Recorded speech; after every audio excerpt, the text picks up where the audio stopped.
Վենետիկի Սուրբ Ղազար կղզու մայրավանքի զանգերի ղողանջը նոյեմբերի 21-ին Սուրբ Պատարագի են կանչում ավետելով Աստվածամոր ընծայման տոնը։ Սուրբ Պատարագը մատուցել է Մխիթարյան միաբանության ընդհանրական Աբբահայր գերաշնորհ Հայր Եղիա ծայրագույն վարդապետ Քիլապղյանը և մասնակցել են աշխարհի տարբեր ծայրերից Մխիթարյան միաբանության հաստատություններից Սուրբ Ղազար հոգևոր ծառայության մեկնած 6 երիտասարդ ժառանգավորները։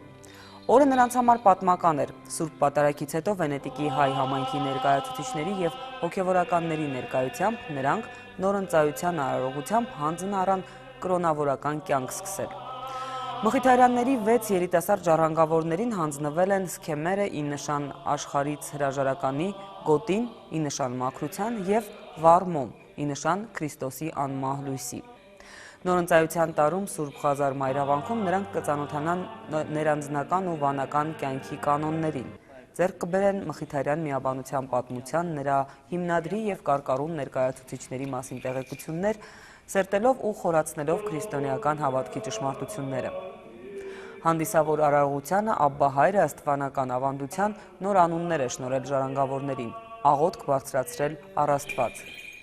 Այսուհետև դուք Քրիստոսի ու նրա դավանած արժեքների հետևորդներն եք, պատգամել է Աբբահայրը, դիմելով նորընծաներին Մխիթար Սեբաստացու ուղիով,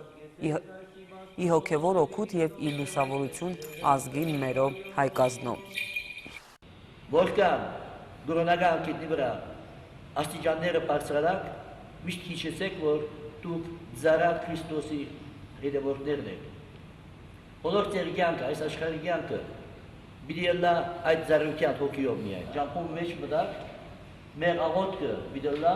ձեր աղոթքին միասին, որ այս ճամփան Աստծո կամքին համաձայն լա եւ վարտերու եւ փուշերու հանդիպիլը թողնա միշտ Աստծո կողմեն, Աստծո ցերկեն դուրս։ Ամեն։